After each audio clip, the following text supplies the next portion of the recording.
লা ইল্লাল্লাহু মুহাম্মাদুর রাসূলুল্লাহ লা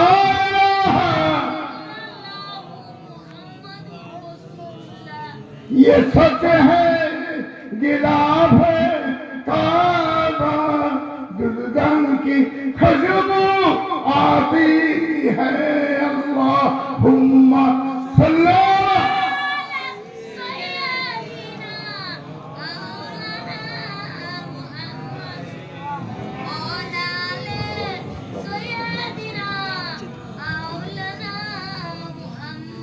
উপস্থিত আমার মুমিন ভাই মুত্তাকিন ভাই সালেহ ভাই বুজুর্গ ভাই কয়েকটা পয়েন্টের উপর খরচ করে আমি বেরিয়ে যাব সর্বপ্রথম করবো নামাজ সম্বন্ধে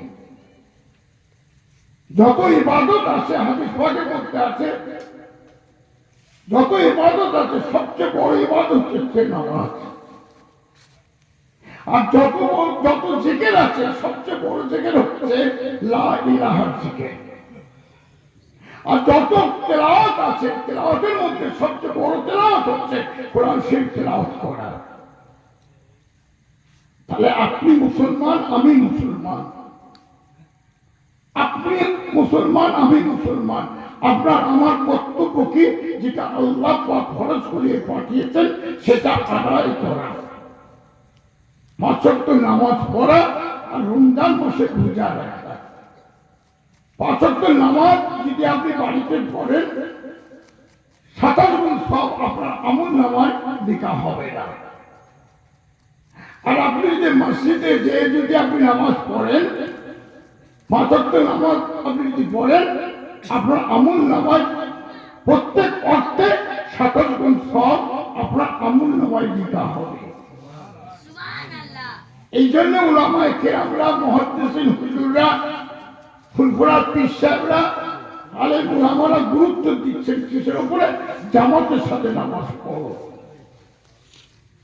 আমার বাপ বড়জি কেবলা জামাতের সাথে নামাজ পড়তেন আরো হুজুর কেবলারা জামাতের সাথে নামাজ পড়তেন নবী পাক জামাতের সাথে নামাজ পড়েছেন মসজিদে নববীতে যে সাহাবারা নামাজ পড়েছেন মসজিদে নববীতে যে নবী পাকের সাথে নামাজ পড়েছেন নবী পাকের সাথে যে নামাজ পড়েছেন আর নবী পাকের সাহাবা হযরত বিলাল রাদিয়াল্লাহু তাআলা আনহু তিনি আযান দিতেন একদিন আযানের কথা আল্লাহ রাসূল বললেন যে আজকে কি আযান হয়নি মসজিদে নববীতে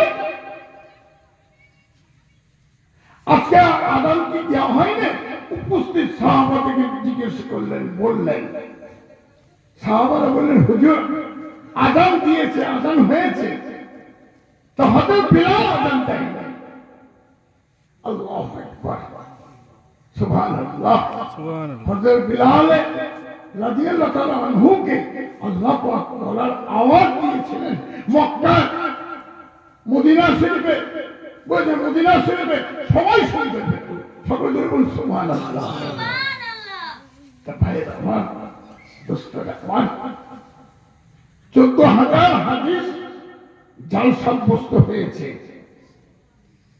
তো 14000 হাদিস যদি জাল সাব্যস্ত হয় তা ওই আল্লাহর জীবনী জাল সাব্যস্ত হবে না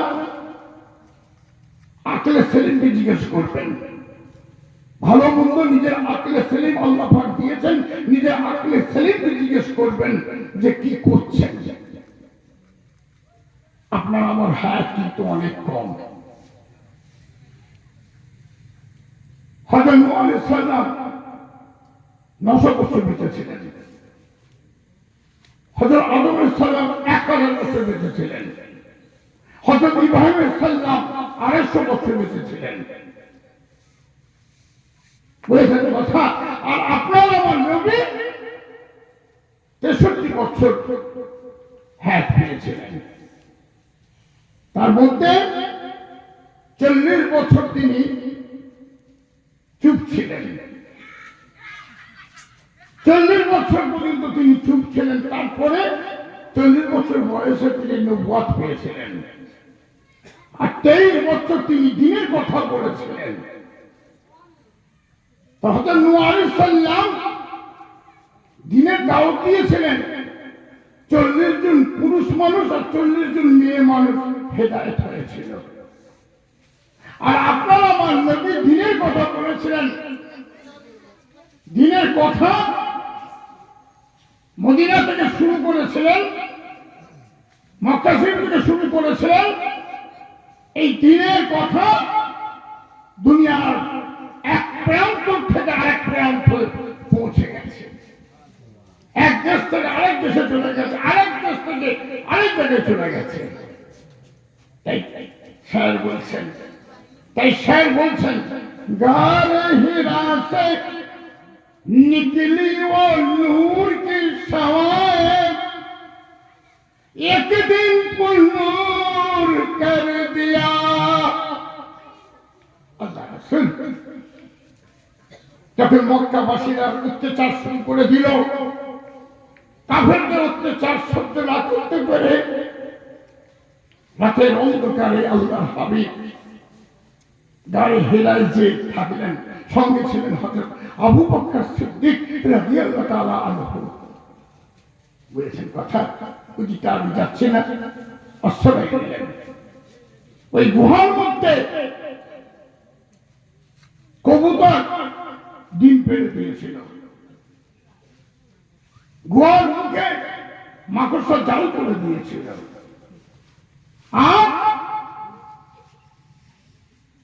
টিকটিকি যেটা ঘরে থাকে, যেটা বড় সেটা আমরা কাফের করি, ওটা মনে সব আছে।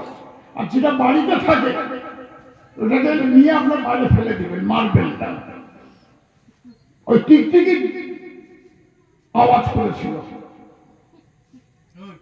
আওয়াজ হয়েছিল, আর মাকড়সা জাল করে দিয়েছিল। কাফেরা গেছে কাটতে, নবীকে মারবে বলে গেছে। আর হযরত আবু বকর সিদ্দিককে মারবার জন্য গেছে। তারা তখন বলল যে মাকড়সা জাল যখন করেছে, ইম্পসিবল, এখানে কোনো মানুষ থাকতে পারে না। তারা তখন বলল কবুতর যখন ডিম পেড়েছে, এখানে কোনোদিন মানুষ থাকতে পারে না। মাকড়সা যখন জাল করে দিয়েছে, তার ডাল তো ছেঁড়া থাকবে, তাহলে এই ভিতরে মানুষগুলো কি করে? তাহলে এই গুহার মধ্যে কোনোদিন মানুষ থাকতে পারে না। তারা অনেকক্ষণ অপেক্ষা করে চলে গেল। হযরত আবু বকর সিদ্দিক বলছেন আমি পাগুলো দেখছি, আল্লাহ রাসূল তাদের পাগুলো দেখছেন, আর হযরত আবু বকর সিদ্দিক তিনিও পাগুলো দেখছেন। কম কষ্ট দেয়নি,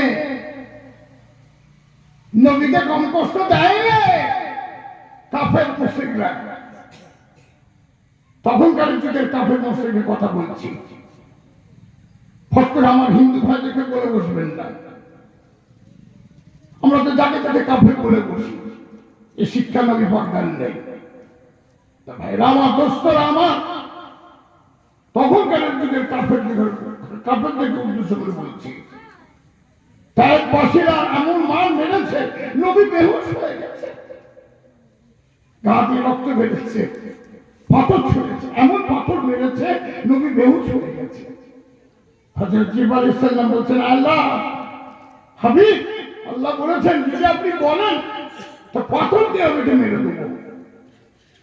আল্লাহ রাসূল বললেন আজকে আমার উপরে ওরা ঈমান আনতে পারেনি, ভবিষ্যতে তারা আল্লাহর উপরে ঈমান আনবে।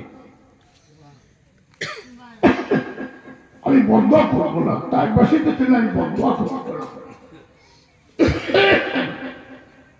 তা ভাইরা আমার, দোস্তরা আমার, আমাদের তো ইসলাম সাহেব মাইক নেই, আপনারা তো জানেন, চিল্লে বলতে হয়। তার আগে আমি বাংলাদেশে ছিলাম, চর্চা করছিলাম, গলাটা বসে গেছে। তাই যাক, নামাজের কথা বললাম, নবীর ওপরে অত্যাচারের কথা বললাম।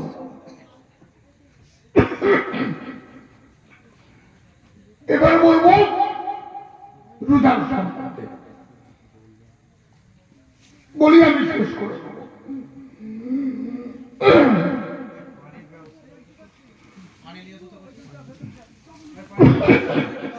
কোথাও আছে? দাও, দাও, দাও।